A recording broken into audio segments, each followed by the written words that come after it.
I know, it feels like it was 100 years ago when we all believed in hope.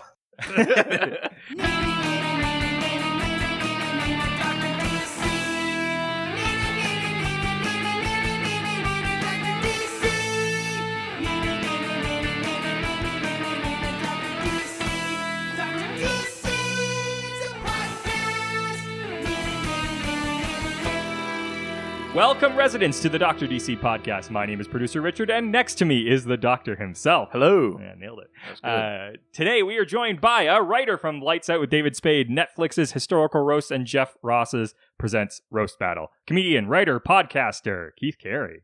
Yeah, welcome. Hey, it's good to be here with the only doctor I still have access to.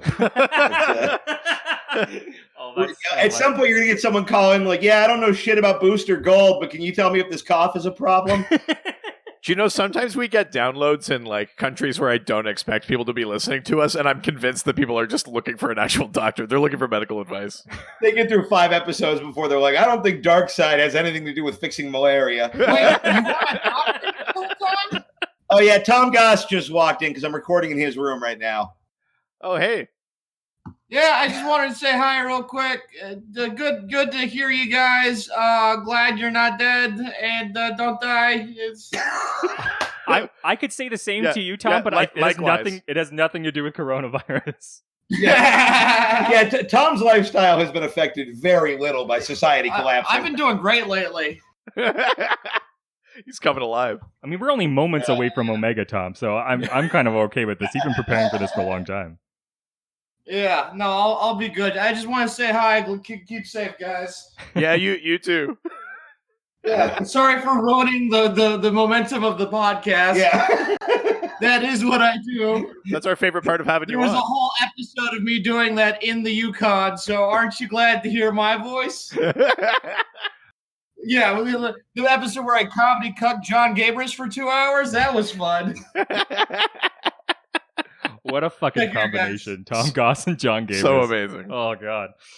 All right, Tom's roaming off in search of fucking wild berries or whatever it is he does.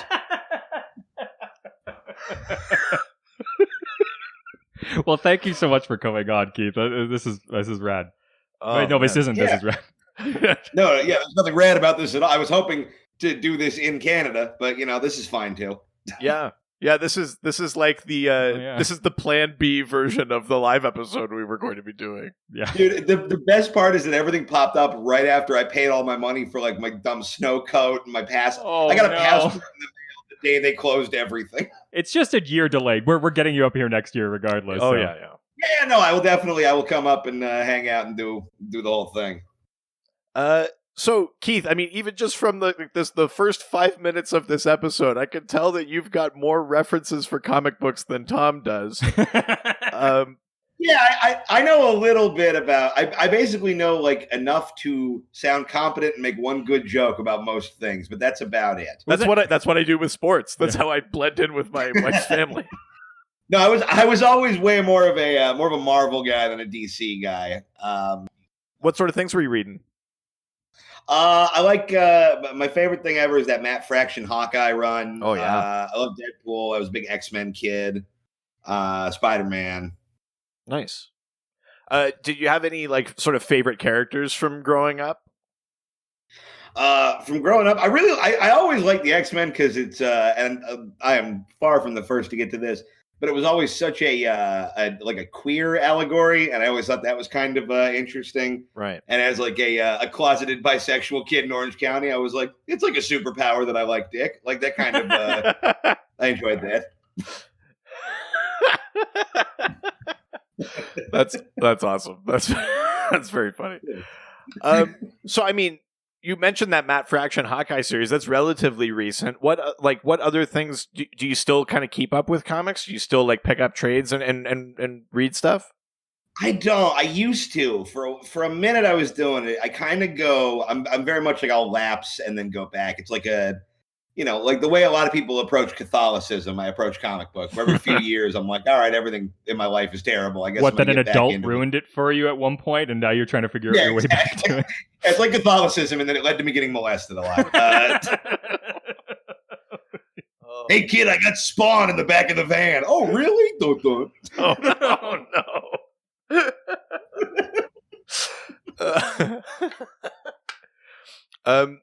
Do you have any sort of like what are your like DC touchstones? Have you seen any of like the films that have come out sort of in recent years? I've seen pretty much all of the movies. I didn't see Shazam, but I've seen all the rest of them, and they are. Look, I think we can agree the DC universe is a mixed bag at best. Yeah, that's fair. That I'm of the minority camp that I think Batman vs Superman is a bad movie. It's also one of the most interesting movies I've ever seen because it is insane choices all the way across. Right. But yeah, I like the Nolan Batman stuff a lot. I was just talking to Tom about this about like the Dark Knight Rises because I've been thinking about that a lot like since fucking the whole Corona thing happened, and it's like.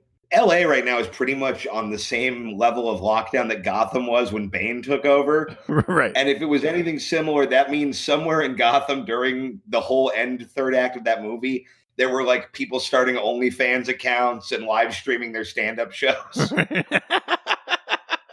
Yeah. I just love the idea of somebody just being like, look, I know Bane blew up the stadium, but it's not going to stop improv from happening, okay? Yeah, that's the bit that didn't make it to the final cut of that movie. Oh yeah, someone is absolutely taking a thirst trap while they're driving that fucking bomb around the city. I love that. I love that your brief conversation with Tom. In your brief conversation with Tom, you managed to get him to bring up the Dark Knight once more. I didn't listen to the thing, but isn't that the only thing he would talk about? Oh my god. It was incredible. For a full hour, no matter what the question was, Tom managed to bring it back to the Dark Knight. Yeah, well, Tom will usually decide what he feels like knowing about in any given 24-hour period, and then anything you say is going to end up that. Oh god, that's really funny. Well, yeah. we thought it would be fun to sort of open up questions just about sort of DC's big two, because they've got the most movies, the most comics.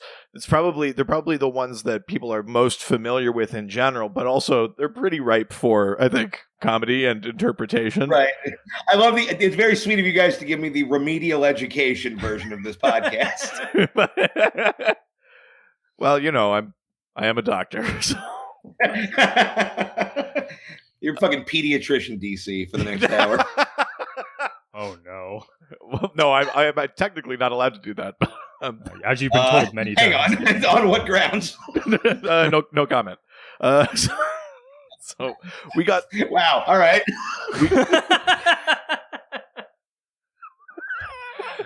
Doctor, you're sweating. Quick, say anything else. So, Superman and Batman, huh? Yeah, how about them? All right, why don't we start getting into the questions? Let's do it. Sure. So you can stop sweating. Oh my god. Is there a helicopter outside? All right, yeah, you've been dragged to whatever Canadian Guantanamo is. So it's just going to be Richard for the rest of the show. Is that the place that made Wolverine? Yeah, that's right. Yeah. I never understood that, why Marvel really thought that Canada was the devil. Well, Canada's evil, straight up evil in Marvel, yeah. Yeah, I did always think that was weird. I'm like, why are we fucking picking on Canada? They've done nothing wrong to anyone ever. What is Russia to Mighty Ducks is Canada to Marvel? Oh, it's Iceland in the second one. That's right. For the Yeah, Mighty Ducks, that's right. Yeah. Iceland, those notorious villains.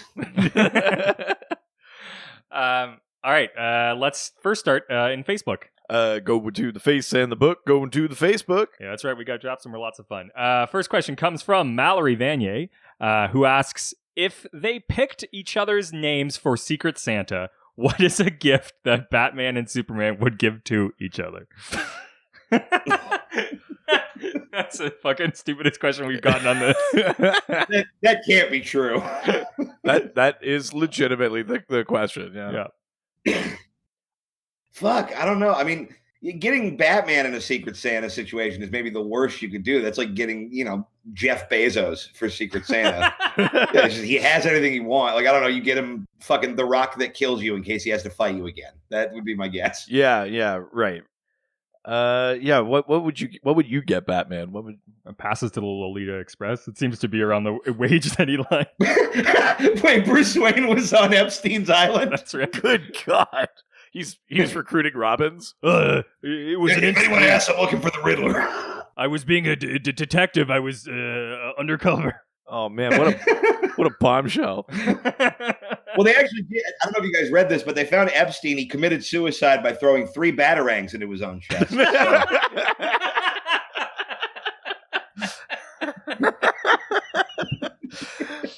Oh God. I'm just picturing like how in every Batman movie there's like the pearl necklace hitting the ground in slow motion when his mom gets shot, but it's just a candy necklace ripped off a 9-year-old. Oh no. Oh no. He hung himself with the lasso of truth. Oh shit. Oh. His last words were like, "Man, I love kids," and then he died.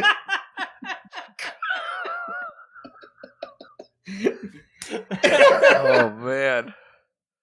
So, Doctor, what do you think Batman would give Superman? Well, what Batman would give Superman, I think it happens both in the comics and also in the cartoons. He just gives him cash. He's like, I didn't put the thought to give. Just give him cash. Oh, has this actually happened? That's definitely happened in the cartoon. As for what you get Batman, I mean, I'm tempted to agree with Keith up until the point where we made Batman just a straight up pedophile. I mean, all the pieces were there. We had all the clues. Yeah, we could have saved them. Look, man, Frank Miller thought he took it dark. We're going a step past that. Oh, yeah. I mean, Frank Miller is sunshine and lollipops next to this. Yeah. Night indeed. Oh, God. I think the thing you definitely don't get Batman is like a photo album or picture frames because he just remembers he doesn't have a family. He just starts looking at the family that came in the picture that comes with the frame, and he's like, "That's my family now." He just photoshops his own face onto one of them. Yeah. I'm calling you Martha. Yeah, and I'm calling you alive, Dad. I think those are pretty good answers. Yeah, I think so. Let's move on. Let's do it. Oh, God, another stupid question from the most interesting resident, Andrew Delgado. I will say, more than almost any other like theme that we've put out for an episode, we got a bunch of silly questions for this one. I wondered if it was adding Keith to it or it was just the question theme itself. Yeah, I don't know. Yeah, look, I'm pro silly question. I love that we're like, what a bunch of stupid questions. Like we didn't just do a 5-minute fucking Batman as Epstein. Right? I know. I haven't felt this bad about a superhero since Simon King was on. That's true. And when these aren't the questions we need, but they're the ones we deserve right now. Oh, that was a good Dark Knight reference. Yeah. Thank you. Is Tom still there? Tom's always here, just sort of lurking in the shadows. All right, what does Andrew ask? Andrew asks, what would Bruce's bachelor party be like if it was written in the 2000s Superman Batman series? Well, that is very specific. It is specific. So that 2000 series was a team up series. It was in the era where like Lex Luthor was president and stuff like that. I don't know specifically that it would affect my answer of like whether or not we're talking about that series or a different series, but in general, like this is maybe a slight variation on the Secret Santa question, but instead of a gift, what's the like experience of a bachelor party planned for one of them by the other one? Well, had either of them had a bachelor party that the other one has attended? Yes. Or maybe they've both attended bachelor parties of heroes. Like have been there together. And there was an issue in Tom King's recent Batman run where they do a double date where it's Bruce and Selena and Clark and Lois go out dressed as each other to like a costume party. Here's what I wonder. Like, okay, so it's a bachelor party, so presumably there could be strippers brought in. Right. If a stripper walks in, is she walking in to see just like Bruce Wayne hanging out with some random reporter who's hanging out with, fucking Oliver Queen or whatever, or are they all wearing the costumes to be cool about it? I think in most contexts, they're out in their secret identities. Okay. Yeah. Though, I mean... But then you have to explain why the fuck would Clark Kent and Bruce Wayne even be hanging out? I seem to have a memory from that Green Arrow Black Canary wedding one, that Black Canary's bachelorette party was at a strip club, where the strippers were dressed like superheroes, but they were in their secret identities, like attending. Well, that's pretty cool. But like the shtick of the strippers was to be like, here's my Green Arrow, but he's not the real Green Arrow. Oh, that's really funny, actually. If your arrow is green at your strip club, you need to see a fucking doctor. I got real on-brand syphilis. That's a fair point. I do like the idea that like it's like a bachelor party in like the Batcave, and I mean, it's just like a high school sleepover. Alfred's bringing down like snacks and stuff. I just mean that even if they figured out that Bruce Wayne was Batman at that point, they're strippers. I mean, you could kill them potentially, and then it would be fine. Good God! What a bachelor party! Yeah, I love the idea that instead of killing killing strippers, they just kill Robins. Superman's just like pull, and then he's heat visioning them like out of the. Yeah, all right, throw them on the pile. Good God!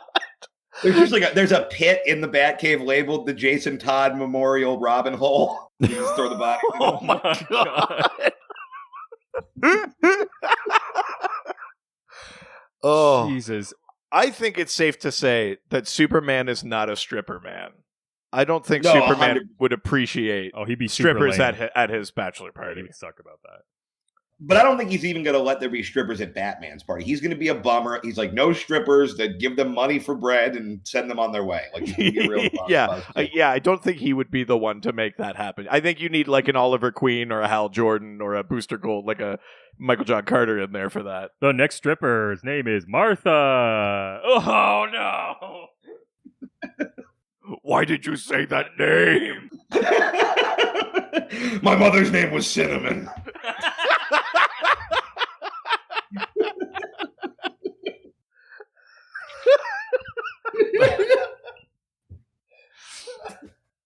I feel like he would just, but I think he just makes every connection to it. It's like the next stripper's name is Candy. He's like, Mom used to give me candy. Oh, my mom. I think Superman's bachelor party, they would go like axe throwing. They do that sort of stuff, and he would enjoy having other people there, but it would sort of bum him out that they'd be out in secret identities, and he couldn't just like split the room in half when he threw the axe. Oh man. Like he's got to like soft dick the whole operation. Exactly. Yeah. He just. Yeah.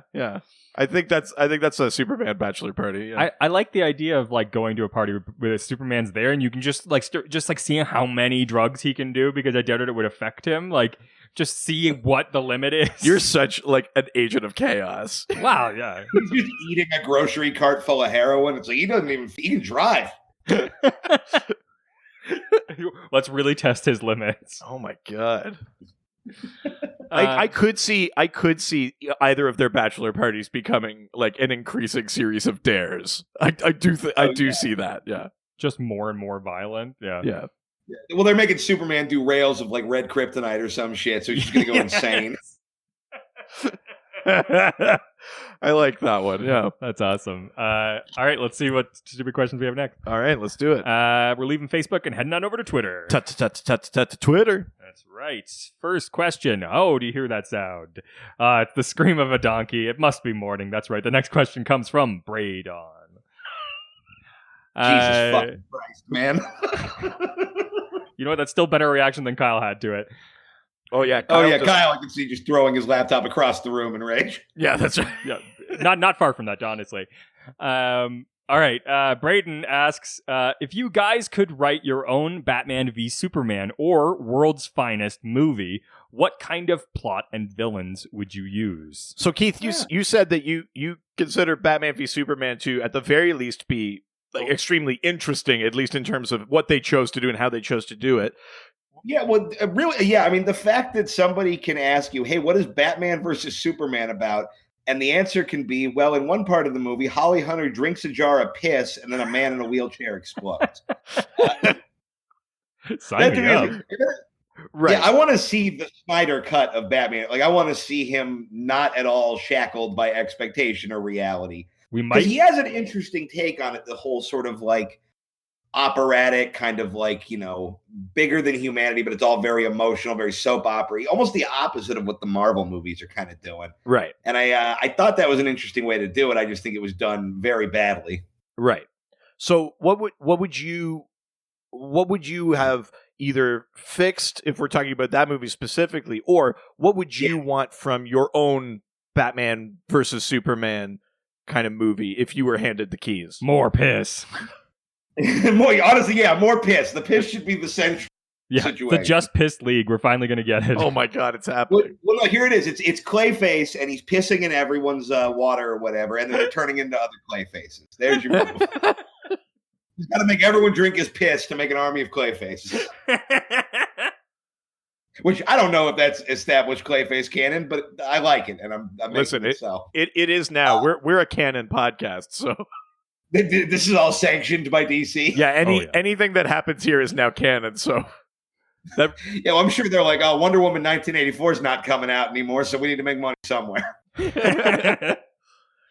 I think the biggest problem with that movie is that they are trying to. There's so much dumb plot shit, just spinning wheels to get to where we're going. Anyway, I think that you streamline the whole thing, just have it be more clear that Lex Luthor is behind the entire thing. You just take out all the extemporaneous steps and weird like MacGuffin chases of that movie. I think there's something there. The Martha thing is one of the worst things I've ever seen. I will say that. It does seem like everybody wanted to break for lunch in that writer's room. Well, the Martha thing is somebody who doesn't read comics seeing that and thinking they've stumbled upon something profound. And really, it's just we all know. I guess part of this question too is the idea of which type of movie is your ideal Superman and Batman movie? Them as adversaries movie or them teamed up, which is like the world's finest sort of idea? To me, I kind of, in terms of the movie, I want to see them beat the shit out of each other. Right. Like that to me is the thing that's the most, because the team up element of Superman, Batman will always have the huge logic problem of, well, what do you need Batman? Right. You know what I mean? There's nothing that Batman can do that Superman can't figure out a way to do or do a version of. Right. Whereas if you have them fight, it becomes the cool thing of like Superman's a good dude who's got to fight another good guy. Whereas Batman is like, okay, I'm going to get, ripped in half unless I use all my science shit. So I think that's the more interesting idea to me is them fighting each other. And then, third act, you want to team them up against somebody. I think if you took Doomsday out of that movie and you put in just Lex Luthor in the fucking the battle suit, the big mech thing, I think that would be way cooler. That would have been pretty dope, actually. And I think, like, early on when rumors were circulating, there was rumors that maybe Lex experimenting with Kryptonian stuff was going to lead to him with the battle suit as opposed to there being a Doomsday. Well, that makes more sense. It still explains why Batman is still there, because I still think, like, if Doomsday shows up, then Batman doesn't really matter, and it's all about Superman. Well, I mean, even in the movie, Batman is just getting away from Doomsday, and then at the end, he shoots one grenade into his face. Yeah. Yeah. That whole chase is him just trying not to get murdered while the other two do stuff. Yeah, that's true too. All right, Richard, do you have, what would your preference be? Do you like Batman against Superman or them teamed up? What would you want to see if we ever get another Superman and Batman movie? Well, I mean, I think that obviously them fighting each other would be really awesome. I think that the only way that they could really team up is if you use Superman's like physical prowess and like whatever magical abilities and sort of Batman's detectiveness. Like if they had to sort of like at least sort of work on those terms, right. I think that like that's the only way that a team up could work is that if they like got to go back to they go back to Krypton for whatever reason and like solve the mystery of what fucking happened before it exploded, something like that maybe, because Bruce has like the forensic skill, but Clark is also like an investigator because he's a journalist. Well, there you go. I mean, the most uninteresting Batman and Superman movie that could ever happen is literally just Bruce and Clark like detective buddies. Yeah, what if they're only trying to finish Clark's article? Yeah, they don't fight anybody, but they do break Watergate wide open. Yeah, it's the Post, but it's Batman and Superman. All the President's Supermen. Yeah, I like that. Yeah. All right. Yeah. Aaron Sorkin will direct it. It'll be great. Yeah, a lot of walking and talking. All right, let's move on. Okay. Normally, I do not want that pigeon, but in this situation, I do, because the next question comes from Ryan Pigeon. Nice. Yeah. I want that pigeon. Yeah, I know. I don't want no pigeon. I know, you're referencing the response to No Scrubs. Yeah. Well, you guys made me feel like a fucking idiot last time, so. Ryan asks, what is the moment that in your mind cemented them as the world's finest? Also, not really a question, but no episode about Batman and Superman would be complete without talking about that one time they cried watching alien sex. So maybe you could talk about that. It's been a while since I've actually seen that story, but It's been a while. The idea is that Batman and Superman have both had a very tough day, and they meet up at the Fortress of Solitude to basically bro out and share their feelings. And while they're doing that, these alien like tube tentacle creatures crash land, and they start like absorbing their negative emotions, and I think they're like supposed to transmit them back to like a home world of these aliens or whatever. Somehow, the way it works is the only way these creatures will survive is if they basically one tentacle goes into another tentacle and they transfer the emotions or something. What the fuck? And so they basically watch like tentacle porn, and then as the aliens leave and they talk about like emotion and stuff like that, both Superman and Batman like shed a tear. Is this like the superhero version of like Pornhub Premium becoming free? Yeah. That's a lot to unpack. It's a crazy story. I'm obviously missing some details, but essentially Who fucking wrote that? Kevin Smith? the story is supposed to be about them dealing with emotions and how you unpack emotions, because even the aliens sort of feed on that stuff. But yeah, I mean, the crux, like the big moment is that they watch these tentacles fuck each other and then weep gently as the tentacles leave the earth. You know what the weirdest part about that too is that was actually Superman's bachelor party. It was, Bruce is like, I'm not really into octopuses, but you do you, man. It's really sweet of him to set that up for him. Bruce, don't you dare tell Lois about this. Look, what happens in the cave stays in the cave, okay? Oh my god. Yeah, so that's the alien sex thing.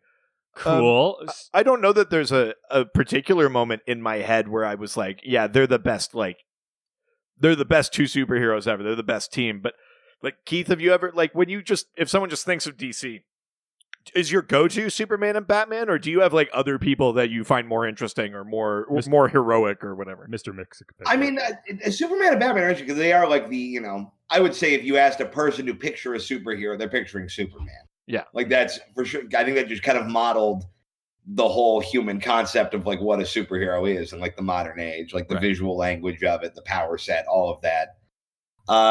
And then Batman's weird because I feel like I loved Batman when I was a kid. And the sort of older I get and the more my worldview changes, the more I think Batman kind of sucks, like as a dude. Right.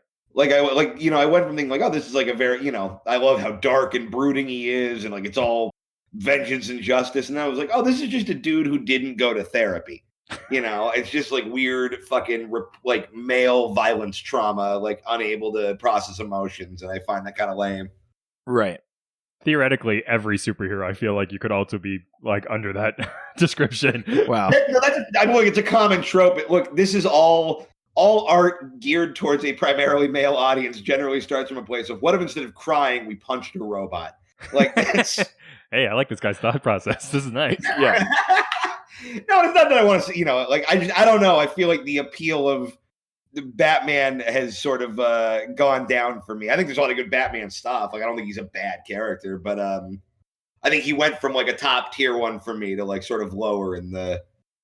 Yeah. Also, I just kind of got burned out because they made so many movies, so many Batman movies. I kind of got over it. Yeah, that's fair enough. I mean, I know my dad could do without Batman. He would rather see like the Flash and stuff like that. Yeah. Sort of be kind of the top tier, top of mind sort of characters.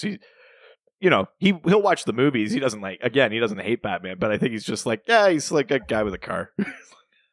I do wonder, like for me, the way that I sort of find like heroes or stories that are interesting to me are like the characters are more based on what's the type of story that you can tell with them. And Batman, typically the story is either like possession of wealth. You can tell that story. You can tell sort of the story of like overcoming obstacles without having the sort of the necessary capabilities to do so. Right.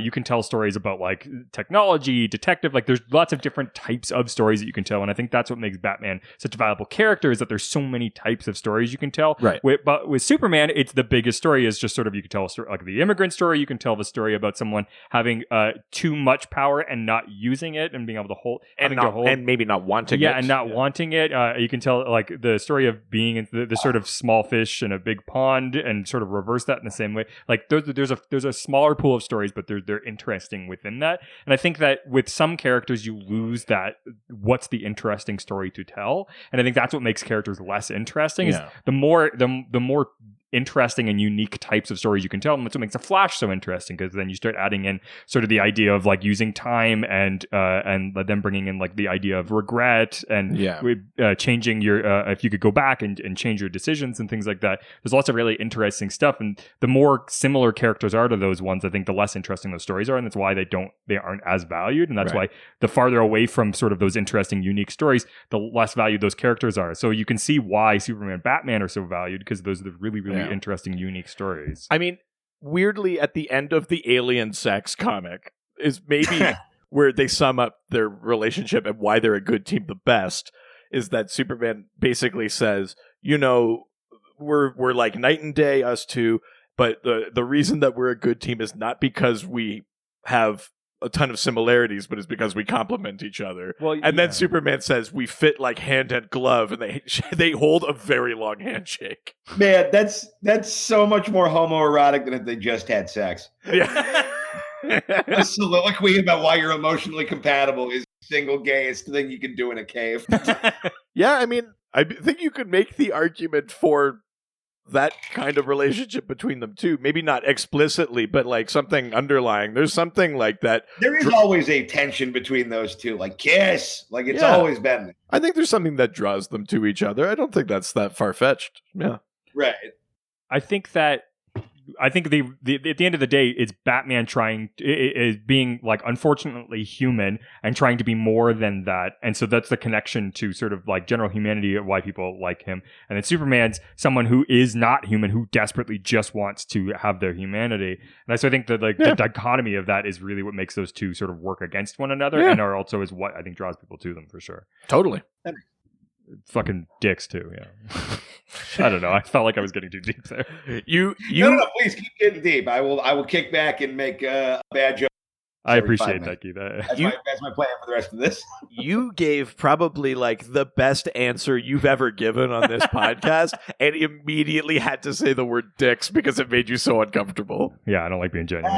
It's not good at all. You're uncomfortable with your feelings, nerd. We should watch some tentacles fuck each other. Because we don't normally. Oh, was that not already planned? Because I have a bunch of tabs open. Yeah. Again, man, fucking Pornhub Premium. This is the best Zoom meeting I've ever been in. You've brought up the Pornhub Premium enough times that I know you have definitely signed up for the free membership. Hey, I'm just saying it's. Yeah, you've also got a Mr. Skin Pro account. Hey, I asked Jeeves, and that's what I was given. So, all right, let's move on to the next question. Let's do it. The most California name that I've ever seen in my entire life. Yeah, it's Trey Shoaf. Yeah, Trey Shoaf. All right, dude, Trey Shoaf, fucking chilling down at Tilly's, dude. All right. The question is, with Diamond Comics not distributing comics right now, I'm in need of some comics to discover from the past. What are some great runs of Batman and Superman team-ups? There's the one that a couple of questions ago, they talked about the 2000s run. Yeah. So that series has a couple of neat arcs in it. There's one that most people are familiar with, and they made it an animated movie. It's called Public Enemies. And in that one... Yeah, Denzel Washington's in it? Yeah. In that one, Lex Luthor is the president, and they basically like frame Superman for the murder of a different character. And he basically puts together this like government loyal sort of team of superheroes, including like Power Girl and Captain Atom and Major Force and Starfire maybe. And that basically Batman and Superman go on the run, and like the Suicide Squad goes after them, and this other government force goes after them, and every like villain and a bunch of heroes are basically like vying for like this bounty that Luthor has put on his head. It's almost like a civil war, you might say. This came out before that. Oh, did it? Well, fuck them then. Yeah. Yeah, DC. Nerds. So there's that one. That's a pretty cool story. I sort of dig that one. There's a neat one from just a few years ago. It was in like the New 52 kind of era, and it's like a 4-issue arc where young Batman and Superman from like the main continuity meet older versions of themselves from Earth 2. Yeah. So in the main continuity, they're young, they don't really know each other, they don't trust each other, they don't like each other. It's like that sort of relationship. Yeah. And then they meet versions who are best friends, who have like their families have grown up together. They see a vision of what their partnership can be, basically. Yeah. And it's just a 20-minute loop of them watching the aliens have sex. Before that question came in, that's a comic I never think about. And now it's the only comic I think about. Yeah, it seems like you at that once you write that comic, you gotta like quit the industry. You're like, I can't do anything else. Yeah, I don't know what you do after that. When you turn that script into your editor and then you go, I don't know what next month is going to be. You just turn that into your editor and then you just quietly walk into the ocean. That's incredible. Yeah, those are a couple of like arcs that spring to mind. There's always good, just like, you know, the odd issue or something where it's a story about them or a particular team. Justice League often has a lot of that.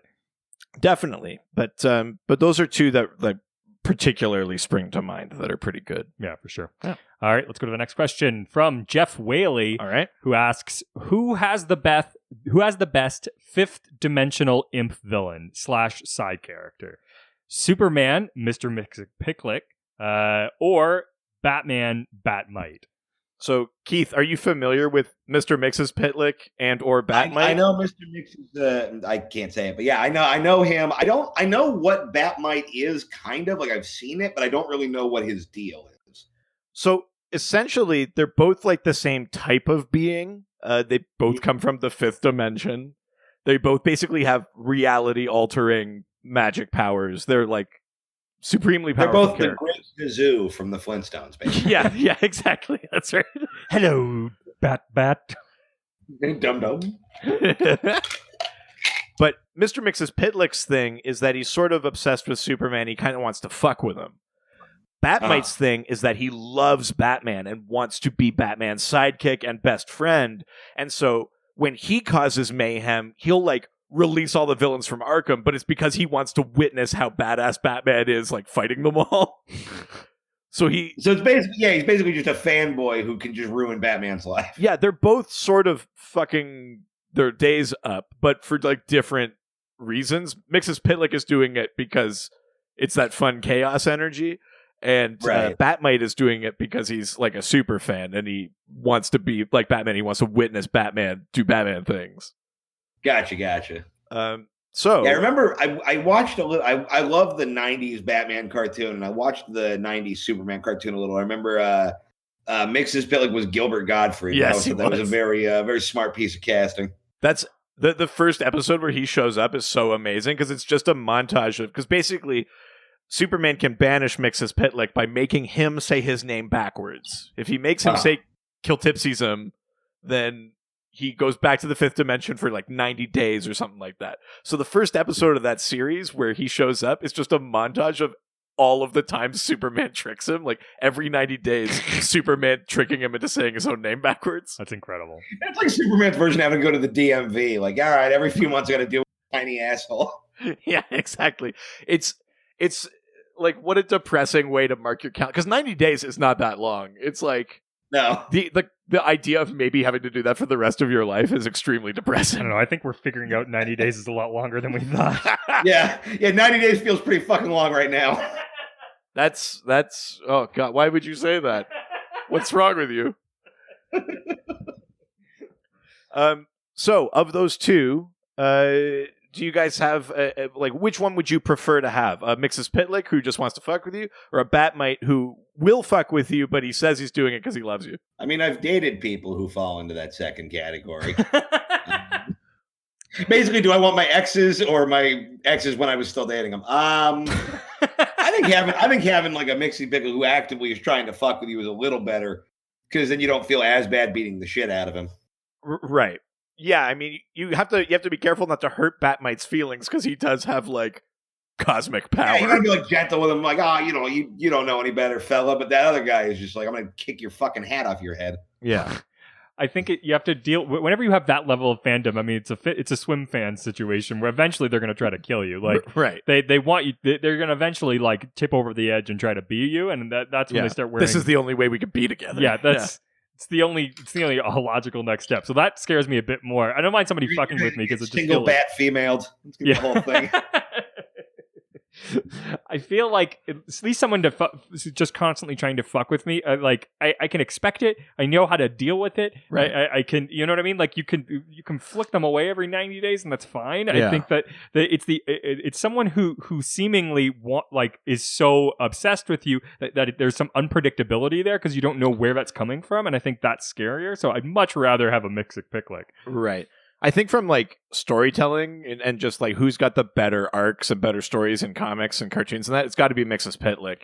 He's just more interesting. He's an interesting adversary for Superman because it's not a punchable foe. He has to sort of use investigator brain and stuff like that. Which is interesting because I actually think Batmite would be a more interesting story because you're dealing with you're sort of balancing the scales of like obsession versus like they're obviously like mental issues. There's fun Batmite stories, but I just feel like they've never really landed, at least for me, the way the Mixus Pitlick ones do. I prefer him, I think. Yeah. All right, let's move on to the next question. Let's do it. Comes from Cosmic DM. Ooh. Sliding in those DMs. That's right. Everyone's spacey, sexy texter. The Cosmic DM is when the Silver Surfer sends a dick pic. Sorry. See? Yeah. The penis is Black is coming? No, but you might be. That's why Keith's here. I eat planets and ass. Sorry. My friend took my phone. Sorry. Unless you were interested in that. Cosmic DM asks, this is a great question. If Tom Goss was a comic book villain, would he be a Batman villain or a Superman villain? Also, which hero do you think Keith could corrupt more with his partylicious lifestyle? Tom's two greatest enemies are the rich and God, so I don't know who he'd be more excited to beat up. God, that's hard. I feel like Tom's greatest villain is himself. So which one of those is more like Tom? I mean, well, that's a very fair point. Well, let's put it this way. Batman's villains tend to be just dark reflections of things about him. Oh, yeah. Superman's villains tend to be like opposites of him. Oh. So do we think that Tom has similar personality traits to Batman so that he would make a good Batman villain? Or do we think he's... The problem is Tom's not bad enough to just be like I think that like the polar opposite to Superman, like it's so you have to be so like genuinely bad. I feel like it's more of like an agent of chaos that makes more sense to be opposing to Batman. Yeah, I think I agree. I think you'd make a pretty decent Batman villain. Yeah, I'm inclined to go that way as well. Now the second part of this question. Yeah, second half of Superman and Batman. Which hero do you think you could corrupt more with your quote unquote partylicious lifestyle? Oh, I could literally like kill Bruce Wayne with about 6 weeks of access to his money. just like getting in his ear every few days. It's like, look, I know you're doing this whole Batman thing and it's great, but being a billionaire, you can get like so much pussy, right? And then just have him go down a real dark road. I heard of these two squid creatures, and I'm just saying. Yeah, it's like, come on, man. You want to watch him do stuff? Let's go. Like, I know this island where you can get fresh squid. Oh, God. That's the only way it's okay to be on an Epstein Island is just for aquatic animals. Yeah. Epstein hung himself with a tentacle. Oh, no. It all makes sense now. Noted pedophile and weeaboo, Jeffrey Epstein. I've got to say, this is probably the episode where we've set the density record for Epstein jokes. He really puts the ep in the episode. Yeah. Jesus Christ. Good God. Yeah. All right, so we're saying Batman basically to both halves of this Do you question. think that you could? Superman would be bored. I don't think Superman does anything that fun. Certainly nothing that falls under the banner of partyliciousness. I know, but I feel like it's the greatest challenge for you. I think that the trouble is that look, one of the key tenets of being partylicious is not trying that hard, and that's why that's completely fair. Right. Well, I mean, that's a Superman thing. What, not trying that hard? He doesn't have to. He's fucking Superman. Bruce is the one that's got to try the hardest of anyone. Yeah, exactly. And he's all stressed out, and that's where I can be like, dude, cocaine. And then he's done. Right. Oh, okay. Gotham City just like... Oh, man, I forgot this stuff's great. Gotham City just like crumbles to like ash because Batman's too busy railing coke. Just decades of martial arts training just washed down the drain, just covered in blood. If I became Bruce Wayne's like chief advisor, within 6 weeks I could turn him into like Last Days Chris Farley. Like that's how hard I could ruin his life. Just a bloated Batman that can't fit in his suit any longer. Yeah, he's in the Bateau Marmont, just stuck in a bathtub. In a Batmobile down by the river. I think we solved that. I think we did. My God. All right, let's leave Twitter and head on over to Instagram. Now we're going to Instagram, take some questions and answer them. Yeah. This is what happens when people don't make our drops for us. You told them not to. It's jazzy.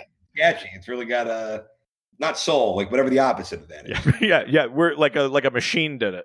Yeah, we really tried. Yeah, there you go. All right. First question comes from C. Robin Bear, who asks, I know you've talked about when Superman became Batman. Has Bruce ever become a Kryptonian? If so, did he retain his fighting skills? Because a Clark that has been trained like Bruce sounds so much more powerful. Thanks, love the show. Right.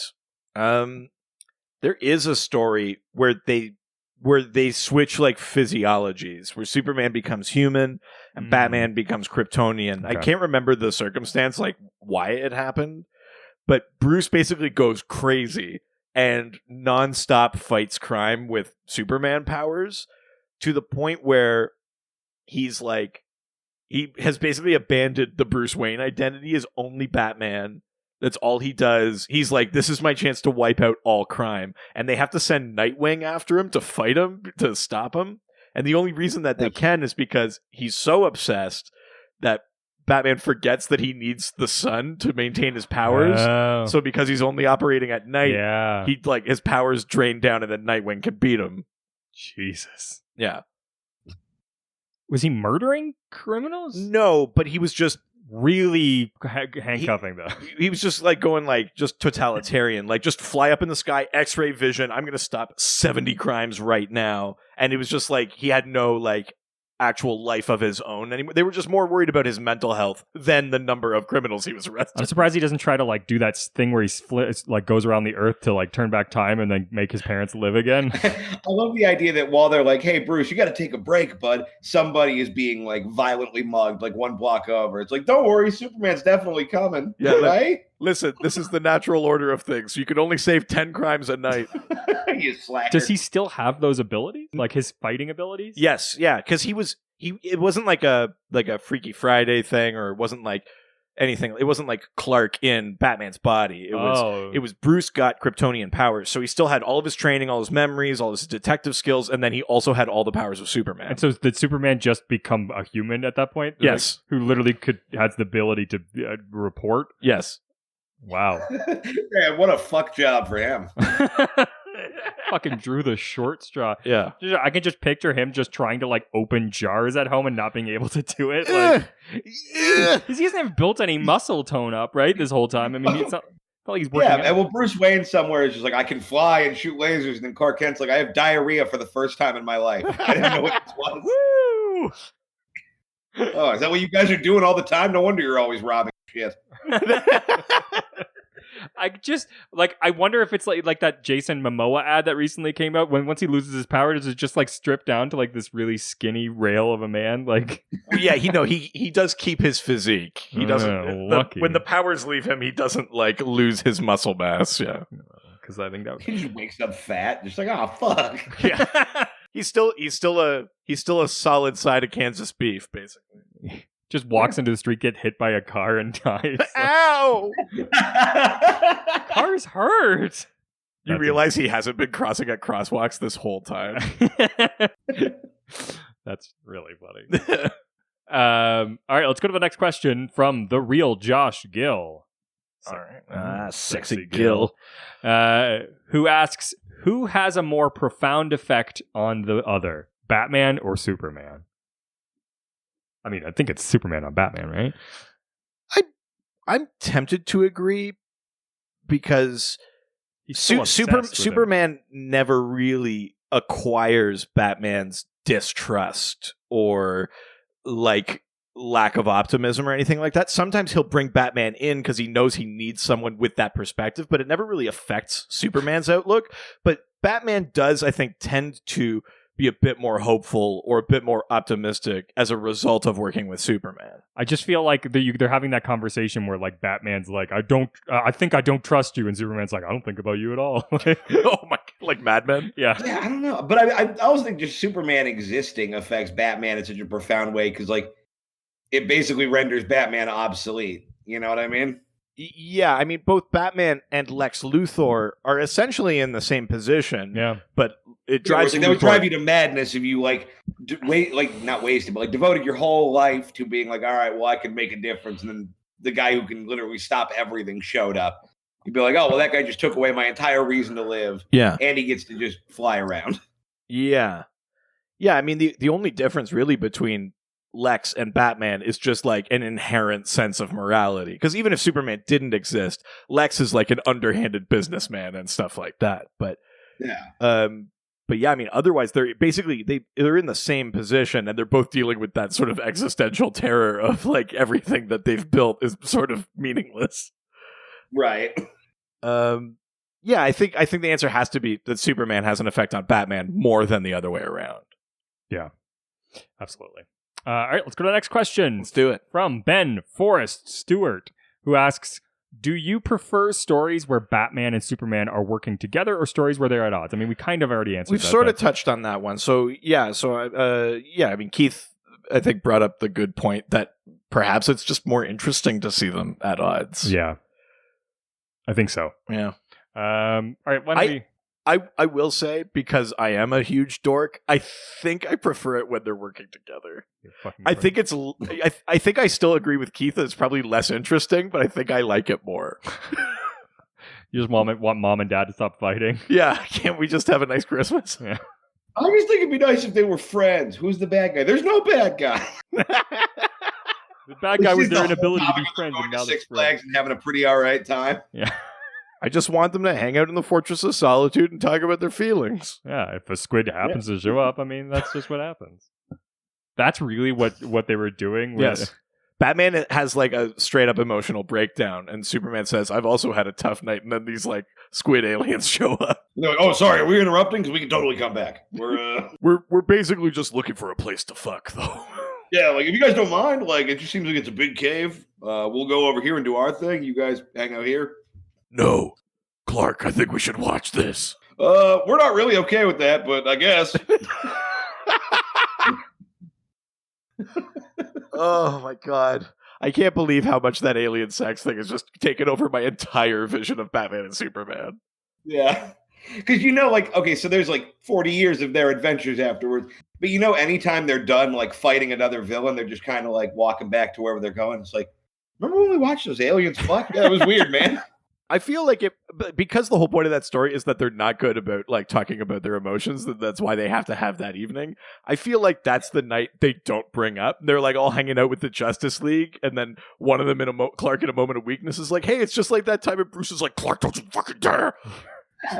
It's like the two suburban like house dads who drove their off in the hot tub once. Yeah. Like, Clark's about to no say rules something. in the hot tub. Let's just not bring it up in front of the ladies. Yeah, Clark's about to say something, and Bruce just opens the utility belt. The green glow comes out. He's like, "Okay, I won't say anything." Yeah. Oh, look, it's my bat. Shut the fuck up spray. Man, that really recontextualizes that moment in Watchmen with the squid falls into New York. They cut to everyone else watching the news and jerking off furiously. That's amazing.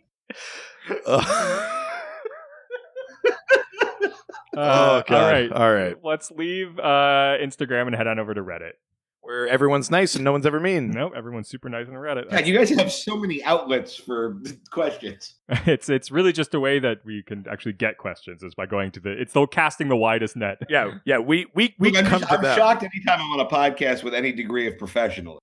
Like, I'm used to just being like, "Hey, we're 4 dipshit comics. We're recording on a tin can right now." Like that's what most podcasting is. Hey, did we just get called professional? Hey, some podcasts have humor, other podcasts have format. That's Look, and never the you're twain being shall called be. professional in a medium where Tom Goss is a very successful member. So like, let's lower the bar. If a mirror has ever been held up before. Let's go to Reddit. No one's called me the M word in a while. Yeah, there we go. That's the word they use to insult you. It's interesting. I wouldn't have picked it, but you know. First question comes from GCPD Officer 5562. Oh, it just rolls off the tongue every time. Yeah, he says he's only 2 weeks away from retirement. He's finally going to take the missus on that boat trip they always talked about. And then he added, "Oh, it's probably just a cold." Oh no! Oh, what am I going to get sued by the fucking Gotham City Police Department? They'll live. All right. This guy asks, let's objectify some men for once. Hell yeah. Which one is your big spoon and why? Oh, this is a great question. Look, any romantic sexual capacity, it's Batman 100% of the way. Wow. What's the reasoning? I think Batman, look, my man's got demons, which usually translate to pretty good in bed. I feel like when he was off in, Asia, learning how to do ninja shit, he also learned, secret kung fu pussy eating techniques that could be applied to my wiener. There's a lot of ways this pays off. Superman, definitely missionary, lights off, no fun. I really don't think he has a lot of fun. Yeah, but here's the... and not too loud. You don't want to wake the cattle. Yeah. Not trying to spook the goats with our lovemaking. He calls it lovemaking every time. That's where Superman's at. But here's the thing. I've got major daddy issues, and I feel like Superman's got that Pa Kent vibe, and I could really... Sorry, you think Superman has more dad issues than Batman? No. I'm saying I've got dad issues, and I think that Superman can really fill that hole that's missing in my life. I see what you're saying. Right. Hey-o. Right. Yeah, I feel like he's zaddy. I think he's got sort of Pa Kent vibes, and he can, he's strong, can make me feel but also could comfort me, and I feel like that's the thing that I'm missing. I could see dating Superman and cheating on him with Batman. That's without a doubt, 100%. Yeah, absolutely. Batman does things that Superman don't. Wow. I mean, that was basically literally what I was about to say. He's no Jay Garrick. I mean, we might as well go all the way back to the episode that Tom was on, and I'll just repeat what I said then, is if Superman's Henry Cavill, then I don't just want to be his sidekick, I want to be his side piece. Yeah. Well done. Thank you. Well, that's if we start bringing the actors. Yeah, I take Henry Cavill over Ben Affleck. Like, that's the one world where I swear. Is there a Batman that is, higher ranked, though? Like, I feel like all the actors... I mean, maybe Robert Pattinson, but... Clooney? Yeah. Clooney maybe. I don't know. But you don't get that troubled vibe with him. Who is the hottest Batman? I guess Christian Bale Batman could pretty get it. Yeah, he was pretty shredded, that Christian Bale. Yeah. Val Kilmer Batman got stuck in a not great... Well, actually, that's not true. I actually kind of love the movie. But Val Kilmer Batman also up there. All right. Shall we? Yes. Let's do it. Next question from Refrigin Ninja, who asks, be honest, in decades of reading comics, did you ever notice that Clark and Bruce both had mothers named Martha and think it's odd? Do you know what? I must have known that because I know about Superman and I know about Batman. But I'll be honest, I think before seeing that movie, I actually never put together that they were the same name. I think if you asked me what Superman's parents' names were, I would say John and Martha. And if you asked me what Batman's parents' names, I would say Thomas and Martha. But into that movie, I was like, oh yeah, they are the same. God. Yeah, I guess I didn't really think about it that much, but at some point, my brain definitely went like, "Oh yeah, they got the same mom name." That's yeah.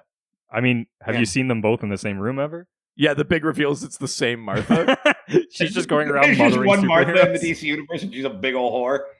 That's why she had to, in quotations, die, because she just was like, "This is too much work." You cut to Clark's childhood, and he's like, "Pa, when's Mom coming back?" And he's like, "Oh, she's at a conference." And then you smash cut to Gotham, and it's like her and Bruce playing in the park.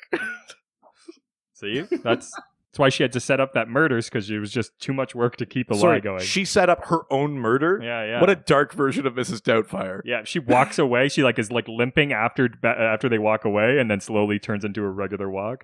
She's Kaiser Soze. Exactly. I think I figured it out, you guys. Nice. Yeah. Well, I think we answered that one. Yeah, absolutely. Let's go to the last question. Okay. From Moonwalking Hobo. I got it. Okay. Yeah, we know. I'm just making sure that I pronounce that. I mean, some would argue you're making it worse. I know. I mean, that's not the first time I've heard that. Right, so he's a proud homosexual. Oh, nothing's better than a sexual hobo. I believe I said 3 sponge baths. It's the same stripper thing. You can kill him afterwards. Jesus Christ. This has gotten very dark and weird. Good Lord. Moonwalking Hobo asks, how would you rank the team chemistry between Batman and Superman when compared to the other duos? Is the team up loved because of something inherent in their relationship, or is it just because they are loved individually and team up just because just means more Batman and Superman? So let's offer some other sort of, superhero team up pairings. You could say, the Flash and Green Lantern is a sort of classic superhero friendship.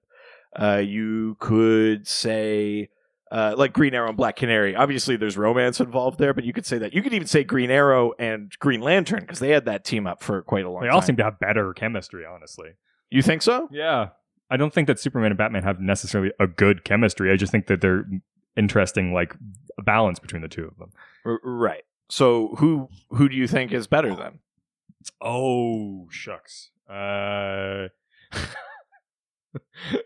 Stymied you on the follow-up question. Yeah, I didn't realize there'd be more podcasts I had to make. I mean, fuck, the Flash and the Green Arrow is pretty fucking cool. Oh, so I mean, if we go from the TV, yeah, Flash and Green Arrow have probably more of a relationship than they ever had in the comics.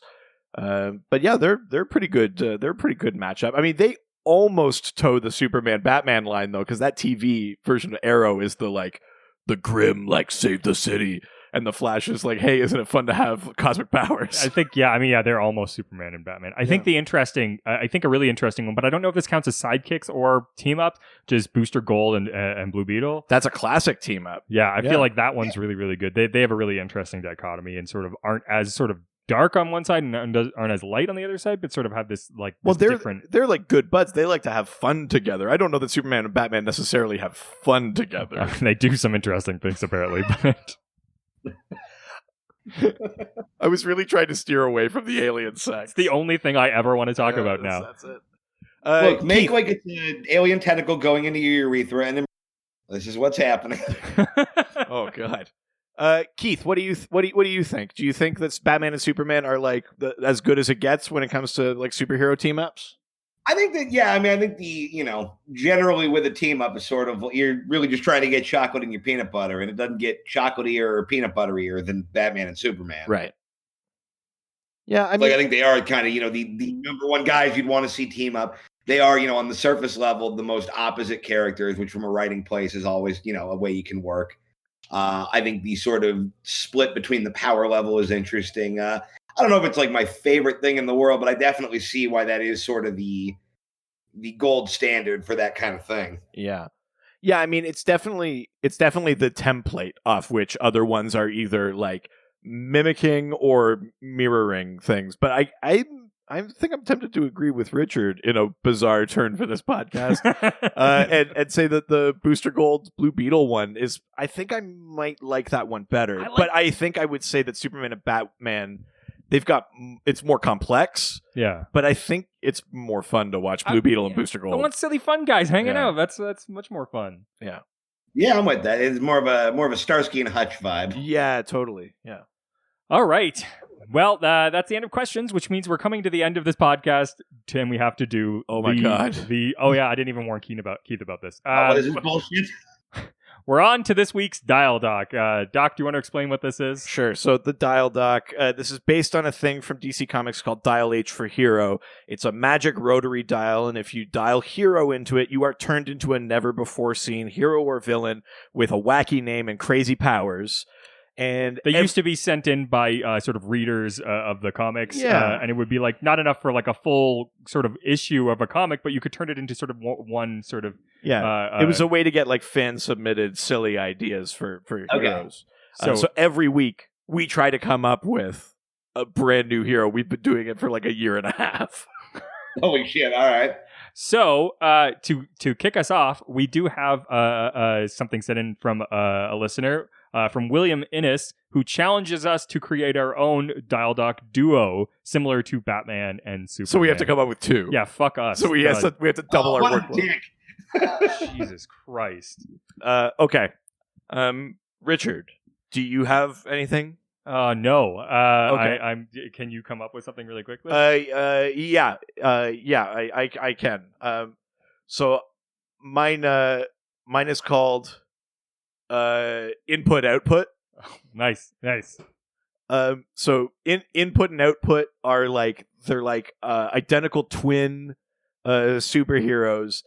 Input basically can like absorb any knowledge and learn anything, become like a master at any sort of like field or area of like intelligence or knowledge. So like languages, science, anything like that. But can't use any of that ability themselves. They have to like make like a high five contact with output, who can actually like use the things input has learned. Oh, shit. Yeah. So output is only like action, can only receive instructions, basically, can basically do very little on their own. Yeah. They need input to tell them what to do, and then output does it. So that's those two. Okay. Yeah. I think I have mine now. Okay. My two characters' name are Double and Penetrator. Oh, Jesus. So Penetrator has the ability to... Let me guess. I don't know what you're talking about. Has the ability to dig really, really, really well. And Double has the ability to basically duplicate the power of anybody else that they're next to. So they work together to dig twice as fast as they normally would. Yeah, of course. Yeah. That's Double and Penetrator. Or to dig from two different directions. I mean, that's true as well. Sometimes from digging quite far away. Yeah. But for the same Or to dig one hole and then switch over to the other hole and then back to the first hole. Yeah. Really... Well, Penetrator digs first, and then he just sort of has to be still while Double gets going. Yeah. Well, there's a third hole you can dig, but only on your birthday. Yeah. So. Jesus Christ. You're the one who came up with it. You guys are fucked. Yeah, nobody told you to do that, fella. Keith, I know we've given you literally no time to come up with this. Do you have something that you want to say? I don't have names for them, but they're two squid aliens, and when they fuck, they turn into... They Wonder Twins together into a 8-foot anime body pillow with Kryptonian powers.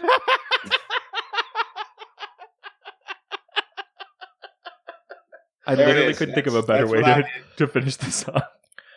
Yeah, except for double penetration. But yeah, I mean, yeah, I think that's as good a place as any. I think. My God, I just want to say right now, we may never do a Superman Batman episode again because I'm only going to think of those fucking squids. I've ruined your mailbag for a long time. Goddamn, do I appreciate Oh it. God, it was so worth it. Absolutely worth it. Thank you so much for coming on, Keith. We really appreciate it. Yeah, no problem, man. This was fun. Do you have anything that you want to plug? Where can people find you online? I'm on all the social media at Keith Tells Jokes. I've been posting more on Twitter and Instagram just because, I got time. Check out follow Lights Out with David Spade on Insta if you don't already. We're posting new stuff up there. We're doing a version of the show, even though we have no studio. Big thing you can do if you like me. Tom Goss, the guy we've been making fun of for a lot of this episode. He has a Patreon right now, and me and him and sort of varying people we can get a hold of are doing a podcast a day for as long as quarantine lasts. And that's been going pretty insane. So if you want to come check that out, you can do it for as little as $1 a month. There's already 14 episodes. Some of them are pretty good. More than ever, we need to help Tom eat. Yeah, truly. And of course, we would love to hear what type of characters you residents can come up with. All you have to do is use the hashtag DialDoc and send us your idea for one of these characters. We never talk about if ours are heroes or villains anymore. I feel like Double Penetrator is definitely.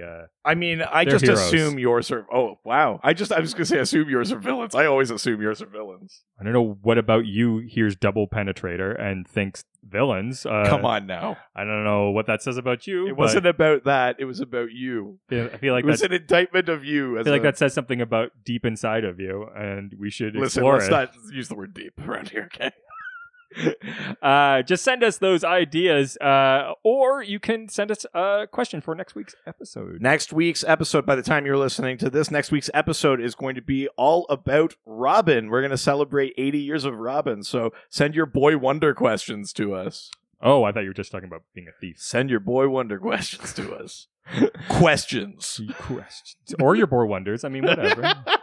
But yeah, we're going to be doing just a full-on Robin episode. Awesome. Well, you can send those questions to our social media platforms, such as our Facebook, Dr. DC Podcast, our Twitter, at Dr. DC, Instagram, Dr. DC Podcast, our email, drdcpodcast@gmail.com. Of course, we have a subreddit, r/Dr_DC. And the doc phone is now open. 208-917-3238. 208-917-DCEU. Also, we have a website. drdcpodcast.com or .ca. And don't forget to give us those 5-star reviews. We love those. 5-star reviews. We're at 73 right now. Trying to get to 100, where we release a mini series podcast called The Lord of the Rings. That's right. Same format. New content. Yeah. Megovanen. A thing I know even less about. So wonderful. Yeah. There's actually less content for me to consume, and I know even less about it. Oh, no. There's a lot of content to consume.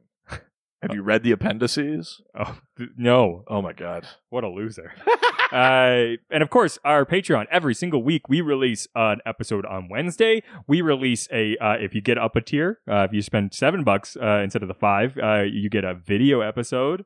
Yep, that's right. So the video episodes, they come out on Wednesday. We talk about something that I'm currently reading. Every Friday, you get the double dose. It's a full bonus episode where we talk about just something nerdy or geeky. Yeah, absolutely. We have a lot of fun with that. And that's patreon.com/DrDC. Yeah, go over there and subscribe. It helps us out, helps us create stuff even on the main feed. Yeah, so, absolutely. Yeah. And of course, we haven't announced this on the podcast yet. Oh yeah, that's right. Let's do it. Let's talk about it. We created a YouTube series. Yeah, somehow we have time for a side project. Yeah, why not? Yeah, nothing about two married guys talking about their side piece. We started and it's each other. We started a gaming YouTube series. Nothing about DC, but what we do is called Scaredy Guys. Yeah, Scaredy Guys. You look it up on YouTube. We basically just play. We're two cowards and we play video games, and it scares us stupid. Video games in general give me anxiety because I get too invested, and we're upping that by playing scary video games. If you're wondering, like how much they could really be cowards, we started with The Last of Us and almost didn't get through it. So. I almost didn't make it out of the cinematic. No. We literally finished recording, and he looked at me and said, "I don't know if I can keep doing these." So that gives you a good indication if it'll continue. Also, how much worse it's going to get. But yeah, so head over to YouTube, look up Scaredy Guys, subscribe, Absolutely. And check out those videos. There's 3 up there, there's probably 4 up there by the time this comes out. And more coming. We're going to play some different games. We're going to rotate through. We're going to see. We're going to see what I can handle. Oh yeah, it's just going to get worse and worse. All right, that's it for this week. Ciao, ciao. Adios. All right, later. Heroes, they always fight for what is right. Live with danger and adventure, they are... This was a Brain Freeze podcast.